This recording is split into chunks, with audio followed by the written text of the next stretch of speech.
Hello दोस्तों, आप सभी का स्वागत है हमारे यूट्यूब चैनल एसएससी कोचिंग पे। दोस्तों, हम लोग यह जीके जीएस का टॉपिक स्टार्ट कर रहे हैं, जो कि यह प्रश्न एग्जाम में पूछे जाने की संभावना है। तो और एग्जाम में जो प्रश्न यह पूछे गए हैं वो भी प्रश्न इसमें आए हुए एग्जाम में हैं। तो हम लोग इसमें करते हैं स्टार्ट। और इस वीडियो को एक बार लाइक शेयर जरूर कर दीजिएगा, जिससे कि और लोगों तक यह वीडियो पहुँच पाए। तो चलिए हम लोग स्टार्ट करते हैं। हम लोग आज का पहला प्रश्न स्टार्ट करते हैं, ठीक ना। और यह जो वीडियो शाम 6 बजे स्टार्ट होती है, तो इसको आप लोग एक बार लाइक शेयर जरूर कर दीजिएगा। चलिए देखिए, निम्नलिखित में से कौन सा फोटो इलेक्ट्रिक उपकरण डिजिटल उप अनुप्रयोगों के लिए सबसे उपयुक्त है। तो आपको बताना है इसमें कौन सा ऑप्शन से होगा। तो इसमें आप बताइएगा कौन सा ऑप्शन इसमें हमारा से होगा, ठीक ना। तो ऐसे ही एग्जाम में पूछा जाता है, तो आप याद रखिएगा फोटो वोल्टिक सेल, जो फोटो वोल्टिक सेल है वह अनुप्रयोगों के लिए सबसे उपयुक्त है, जो फोटो इलेक्ट्रिक उपकरण है, ठीक ना। तो यह बातें आपको याद रखना है। चलिए आगे चलते हैं। किसी विखंडनीय द्रव्य का क्रांतिक द्रव्यमान होगा। तो देखिए, किसी विखंडनीय द्रव्य का जो क्रांतिक द्रव्यमान होगा वह क्या होगा, श्रृंखला अभिक्रिया हेतु आवश्यक न्यूनतम द्रव्यमान होगा, ठीक ना। जो यूरेनियम है 235 यूरेनियम है, जब तक यह न्यूनतम तक अपने द्रव्यमान तक नहीं जाता है तब तक इसका विखंडन नहीं रुकता है, ठीक ना। तो यह बातें आपको याद रखना है। चलिए आगे चलते हैं। फलों को जबरदस्ती पकाने के लिए निम्नलिखित में से किस गैस का उपयोग किया जाता है। तो देखिए, फलों को जबरदस्ती पकाने के लिए किस गैस का उपयोग किया जाता है, इथेन का, एथिलीन का, मेथिलीन का। तो मेथिलीन, आप बताइए कौन सा ऑप्शन इसमें हमारा से होगा। तो फलों को जबरदस्ती पकाने के लिए किसका प्रयोग किया जाता है, तो एथिलीन का प्रयोग किया जाता है, ठीक ना। तो यह बातें आपको याद रखें। यह क्या होता है, एक गैसीय के रूप में होता है। जो एथिलीन होता है गैसीय के रूप में होता है, तो इसको पकाने के लिए प्रयोग में किया जाता है। और जो फल को पकाने के लिए कैल्शियम कार्बाइड और एसिटिलीन दोनों का उपयोग में किया जाता है। तो यह एक क्या होता है, एथिलीन जो होता है यह गैस के रूप में होता है, और कैल्शियम कार्बाइड और एसिटिन जो होता है वह ठोस अवस्था में होता है। तो यह आपको इतनी बातें याद रखना। चलिए, निम्नलिखित में से किसकी ऑक्टेन संख्या शून्य है, आपको बताना है। ऑक्टेन संख्या शून्य होती है आइसो ऑक्टेन का, न्यू ऑक्टेन का, एन ऑक्टेन का, उपरोक्त में से एक से अधिक और उपरोक्त में से कोई नहीं। तो यह आपको बताना है कौन सा इसमें ऑप्शन हमारा सही है, ठीक ना। इसमें आप बात याद रखिएगा, इनमें से कोई नहीं। इसमें से जो भी संख्या है आइसो ऑक्टेन और एन ऑक्टेन की संख्या 100 होती है, ठीक ना। तो यह बातें आपको याद रखना है, किसी भी ऑक्टेन की संख्या क्या होती है, 0 नहीं होती है, ठीक। चलिए आगे चलते हैं। क्वेश्चन में देखिए हमारा, लीची का खाद्य योग्य पदार्थ है, मतलब जो खाने योग्य होता है भाग, वह कौन सा होता है। एरिल होता है, थैलमस होता है, बीज कोट होता है, उपरोक्त में से एक से अधिक और उपरोक्त में से कोई नहीं। बताइए लीची का जो भाग होता है वह कौन सा खाने योग्य होता है, यह आपको बताना है। इसमें आप बताइए कौन सा ऑप्शन इसमें हमारा सही होगा। तो देखिए, यह एग्जाम में पूछा जाता है, तो यह एरिल होता है। क्या होता है, जो लीची का भाग होता है वह एरिल हम लोग खाते हैं, ठीक ना। अगर इसी में केला का पूछा जाए, केला का कौन सा भाग खाया जाता है, तो वह खाया जाता है अंतः भित्ति उसे कहा जाता है, जो केला का भाग खाया जाता है। अगर आम का पूछा जाए तो आम का होता है मध्य भित्ति, ठीक ना। अगर नारियल का पूछा जाए तो आप बताइएगा किसे, नारियल का अगर पूछा जाए तो भ्रूण पोष होता है नारियल का, जो खाने योग्य भाग होता है। इतनी बातें आपको याद रखना। चलिए आगे चलते हैं। आणविक ऑक्सीजन का पत्तियों से निकलना कौन सी भौतिक क्रिया है। बताइए आणविक ऑक्सीजन का पत्तियों से निकलना कौन सी भौतिक क्रिया है। आप इसमें आपको बताना है कौन सा ऑप्शन इसमें हमारा सही होगा। तो देखिए, आणविक ऑक्सीजन का पत्तियों से निकलना जो होता है वह कौन सी क्रिया होता है, तो वह विसरण कहलाता है। क्या कहलाता है, विसरण कहलाता है। तो इसमें जो ऑप्शन हमारा सही होगा वह ए ऑप्शन सही होगा, ठीक ना। चलिए आगे चलते हैं। क्वेश्चन में देखिए, किसी गुणसूत्र पर जीनों की अपेक्षित स्थिति ज्ञात करने की प्रक्रिया कहलाती है। तो बताइए गुणसूत्रों की जीनों की अपेक्षित स्थिति ज्ञात करने के लिए कौन सी प्रक्रिया कहलाती है, वो यह आपको बताना है। आप बताइए कौन सा ऑप्शन इसमें हमारा सही होगा। जीनोम का चलना, गुणसूत्र का चलना और जीन मानचित्रण होता है। इसमें जो ऑप्शन हमारा सही होगा सी ऑप्शन से होगा, जीन मानचित्रण होता है। आगे चलते हैं। बायोफाइट में बीजाणु मातृ कोशिका होती है। बताइए बायोफाइट में बीजाणु मातृ कोशिका होती है, क्या होती है, द्विगुणित होती है। और गुणित होती है, त्रिगुणित होती है। इसमें आपको बताना है कौन सा ऑप्शन इसमें हमारा सही होगा। जो बायोफाइट में बीजाणु मातृक कोशिका होती है तो वह होती है हमारी द्विगुणित होती है। कैसी होती है? द्विगुणित होती है।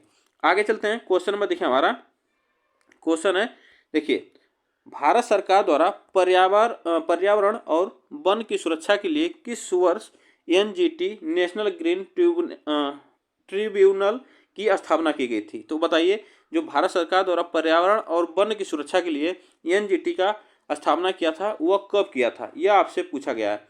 इसमें बताइए कौन सा ऑप्शन हमारा सही होगा। तो देखिए यह जो स्थापना हुई थी, ठीक ना, 2010 में हुई थी। कहाँ पे? 2010 में हुई थी, यह आपको याद रखिएगा, ठीक ना। जो कि राष्ट्रीय हरित अधिकरण अधिनियम 2010 में संसद द्वारा यह पारित किया गया था। इतनी बातें आपको याद रखना है। चलिए, अगर इसकी स्थापना की बात की जाए तो स्थापना कहाँ पे हुई थी? दिल्ली में हुई थी। कहाँ पे? अगर दिल्ली में हुई थी, तो इतनी बातें आपको याद रखना है। आगे चलते हैं, भारत के किस शहर ने सबसे पहले पानी के नीचे मेट्रो की शुरुआत की थी? तो बताइए, भारत के किस शहर ने सबसे पहले पानी के नीचे मेट्रो की शुरुआत की थी? कोच्चि, विशाखापट्टनम, बेंगलोर। तो इसमें बताइए आपको कौन सा ऑप्शन हमारा सही होगा। सब भारत के किस शहर ने सबसे पहले पानी के नीचे मेट्रो की शुरुआत की थी? इसमें कौन सा ऑप्शन हमारा सही होगा? देखिए, इसमें कौन सा ऑप्शन से होगा हमारा? इसमें से उपरोक्त में से कोई नहीं। जो भारत का कोई भी ऐसा शहर नहीं है जो कि पानी के नीचे की मेट्रो से शुरुआत की थी, ठीक ना। तो इतनी बातें आपको याद रखना। अगर मेट्रो की बात पूछा जाए तो सबसे पहले मेट्रो 1984 में, कब? 1984 में, जो कि पूछा जाए डेट सहित तो 24 अक्टूबर, ठीक ना, 24 अक्टूबर 1984 में कलकत्ता में सबसे पहले मेट्रो चलाया गया था, ठीक ना। यह आप याद रखिएगा, ठीक ना। अगर भारत में पूछा जाए कि प्रथम प्रथम जो वाटर मेट्रो प्रारंभ किया गया था तो वह केरल के कोच्चि में किया गया था। जो प्रथम वाटर मेट्रो प्रारंभ किया गया था कोच्चि में 2023 में। चलिए आगे चलते हैं, भारत की G20 अध्यक्षता में पर्यटन कार्य समूह की बैठक कहाँ हुई थी? तो बताइए, भारत की G20 अध्यक्षता में पर्यटन कार्य समूह की बैठक कहाँ हुई थी? तो यह आपको बताना है कहाँ पे हुई थी। श्रीनगर में हुई थी। श्रीनगर जम्मू कश्मीर में हुई थी, ठीक ना। यह बातें आपको याद रखना है। अगर इसमें पूछा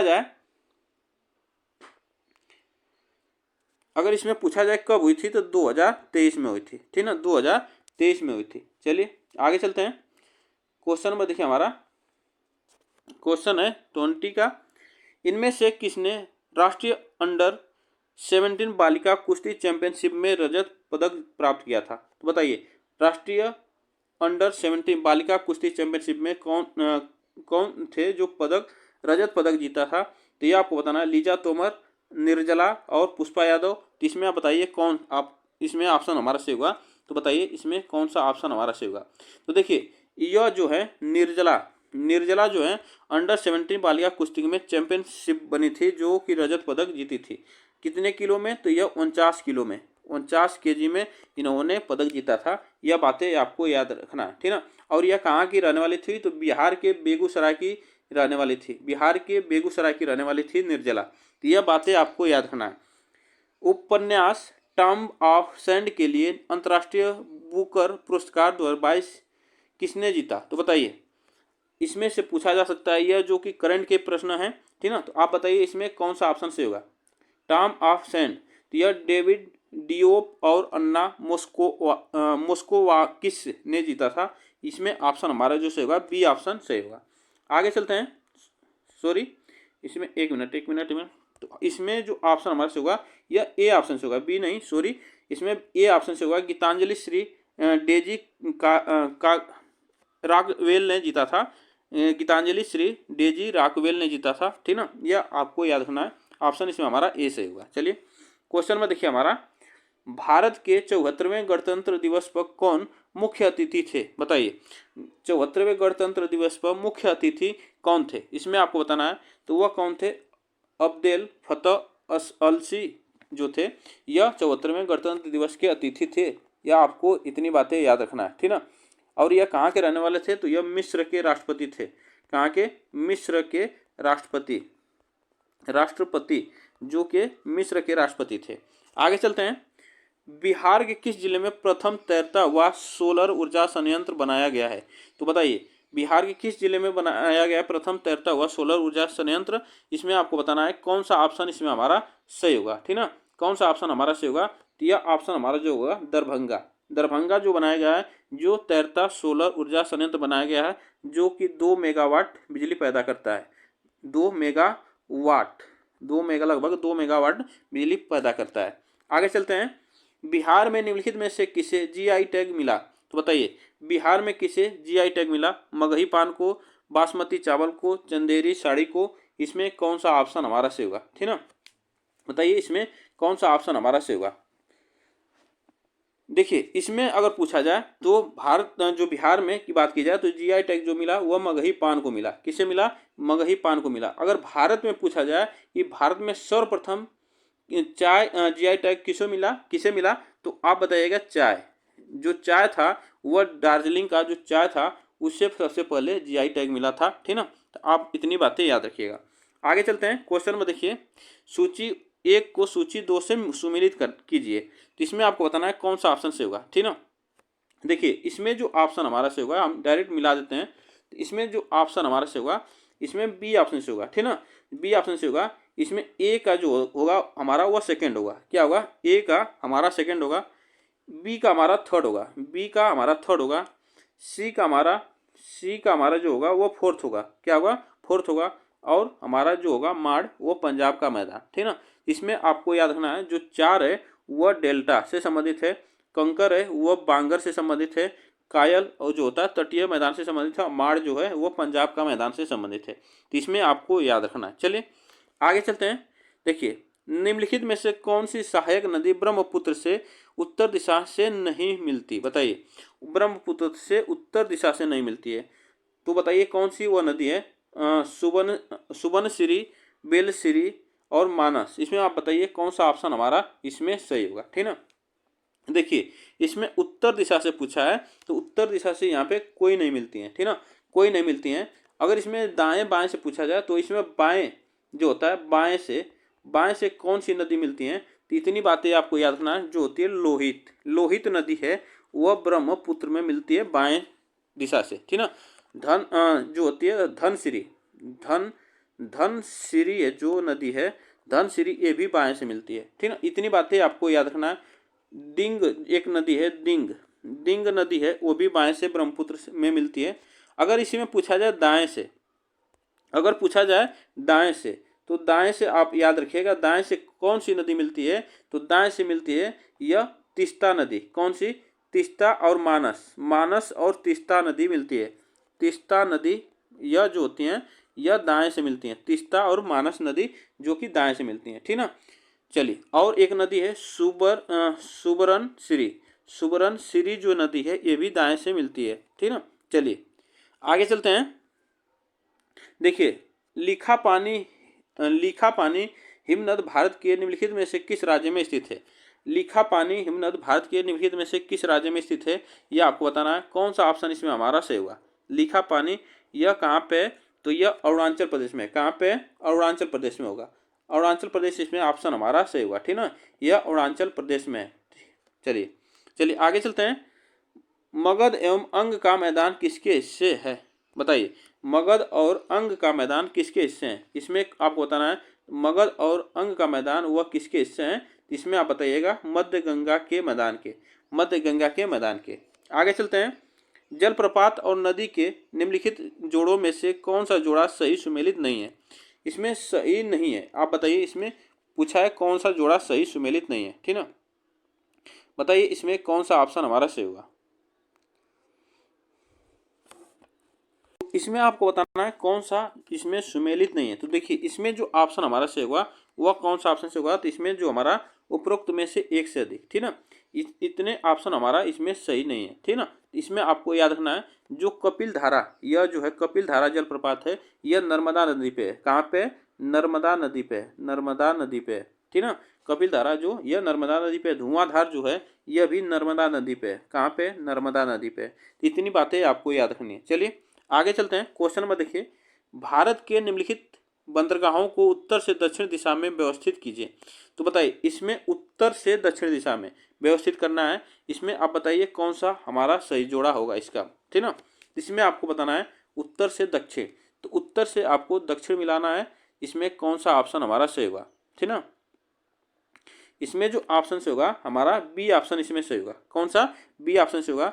पहले आता हमारा विशाखापट्टनम, जो कि यह सबसे बड़ा बंदरगाह जो है, सबसे गहरा बंदरगाह है विशाखापट्टनम, ठीक ना, सबसे गहरा बंदरगाह है विशाखापट्टनम।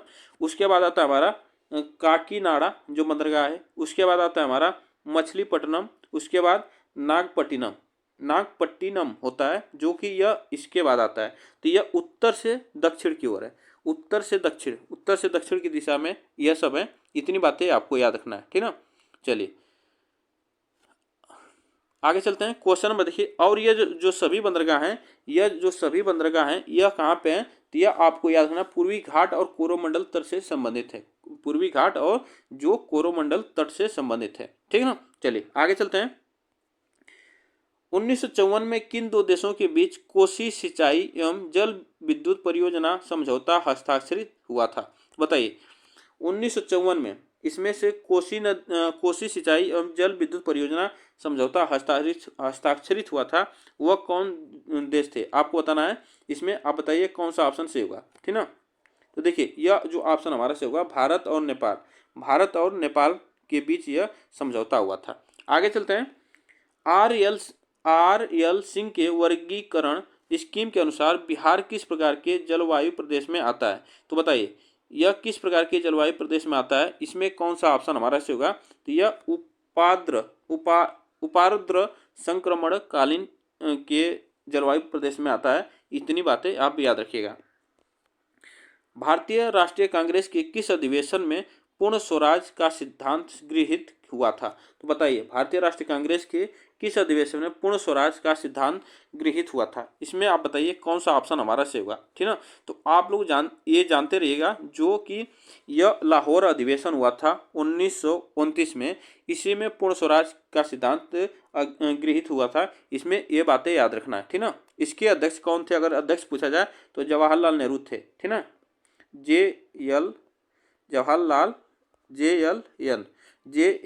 जवाहरलाल नेहरू थे, ठीक ना। आगे चलते हैं। पंजाब में कूका आंदोलन का प्रारंभिक उद्देश्य क्या था? बताइए कूका आंदोलन का प्रारंभिक उद्देश्य क्या था? पंजाब में कूका आंदोलन का प्रारंभिक उद्देश्य क्या था आपको बताना है। इसमें आप बताइए कौन सा ऑप्शन से होगा, ठीक ना। तो देखिए कूका आंदोलन का जो प्रारंभिक उद्देश्य था सिख धर्म को परिष्कृत करना। क्या था? सिख धर्म को परिष्कृत करना था, इसका यह उद्देश्य था, ठीक ना। चलिए आगे चलते हैं। क्वेश्चन नंबर देखिए हमारा 1857 के विद्रोह को किसके द्वारा प्रथम भारतीय स्वतंत्रता संग्राम के रूप में वर्णित किया गया? बताइए। तो 1857 के विद्रोह को प्रथम भारतीय स्वतंत्रता संग्राम के रूप में वर्णित किया गया था, किसके द्वारा? इसमें आपको बताना है कौन सा ऑप्शन हमारा से होगा। इसमें जो ऑप्शन से होगा हमारा बी.डी. सावरकर थे, ठीक है ना। बी.डी. सावरकर के द्वारा प्रथम भारतीय स्वतंत्रता संग्राम के रूप में वर्णित किया गया। तो आप इतनी बातें याद रखिएगा। चलिए आगे चलते हैं। क्वेश्चन नंबर देखिए हमारा, भारतीय किसानों के इतिहास में संगठित असहयोग का प्रथम उदाहरण कहाँ घटित हुआ था? बताइए प्रथम उदाहरण कहाँ घटित हुआ था? इसमें आप बताइए कौन सा ऑप्शन हमारा से होगा। बिहार और बंगाल, मद्रास और प्रेसिडेंसी और पंजाब और प्रोविंस। इसमें आपको याद रखना है कि जो भारतीय किसान के इतिहास में संगठित असहयोग का प्रथम उदाहरण था वह बिहार और बंगाल। कौन था? बिहार और बंगाल था। चलिए आगे चलते हैं। वर्ष 1946 में बनी अंतरिम सरकार में डॉक्टर राजेंद्र प्रसाद के पास कौन सा विभाग था? तो 1946 में बनी अंतरिम सरकार डॉक्टर राजेंद्र प्रसाद के पास कौन सा विभाग था, यह पूछा है। तो इसमें बताइए कौन सा विभाग था? तो यह खाद्य एवं कृषि था, ठीक ना। आगे चलते हैं। क्वेश्चन नंबर देखिए हमारा, 1857 के विद्रोह को किसके द्वारा प्रथम भारतीय स्वतंत्रता संग्राम के रूप में वर्णित किया गया था? क्वेश्चन यह रिपीट हुआ है। चलिए यह क्वेश्चन पूरा रिपीट हुआ है। चलिए यहाँ से देखते हैं। गांधी जी को विशेष रूप से चंपारण आने और वहां के कृषकों की दयनीय स्थिति को देखने हेतु किसने अनुग्रह किया था? बताइए। तो यह गांधी जी को विशेष रूप से चंपारण आने के लिए किसने अनुग्रह किया था? तो वह राजकुमार शुक्ल थे, ठीक ना। कौन थे? राजकुमार शुक्ल थे। यह आपको बातें याद रखना है। चलिए जो कि वहाँ के किसान की दयनीय स्थिति हो गई थी, इसी कारण जो राजकुमार शुक्ल थे ये भी एक किसान थे, ठीक ना। तो गांधी जी को आने का निमंत्रण दिया था, पूछा जाता एग्जाम में, तो यह बातें आपको याद रखनी है। चलिए आगे चलते हैं। क्वेश्चन नंबर देखिए हमारा, मुस्लिम लीग द्वारा किस तिथि को मुक्ति दिवस मनाया गया था? तो बताइए मुस्लिम लीग द्वारा किस तिथि को मुक्ति दिवस मनाया गया था? इसमें आपको बताना है कौन सा ऑप्शन हमारा सही होगा। इसमें बताइए कौन सा ऑप्शन हमारा सही है, ठीक ना। तो किस तिथि को मनाया गया था? तो 22 दिसंबर 1939 को मुक्ति दिवस मुस्लिम लीग द्वारा मनाया गया था। यह आप याद रखिएगा, ठीक ना। आगे चलते हैं। नेशनल कॉलेज और बिहार विद्यापीठ का शिलान्यास किसने किया था? तो बताइए नेशनल कॉलेज और बिहार विद्यापीठ का शिलान्यास किसने किया था? यह एग्जाम में पूछा जाए तो किसने किया था? तो यह महात्मा गांधी थे, ठीक ना। कौन थे? महात्मा गांधी थे। तो यह आपको इतनी बातें याद रखना है। इसमें जो हम लोग प्रश्न देखे, ठीक ना, तो यह देखिए क्वेश्चन जो भी थे इसमें बहुत इंपॉर्टेंट क्वेश्चन थे। तो एक बार इस वीडियो को लाइक शेयर जरूर कर दीजिएगा सभी लोग। तो फिर मिलेंगे नेक्स्ट वीडियो के साथ, तब तक के लिए थैंक यू सो मच आप सभी को।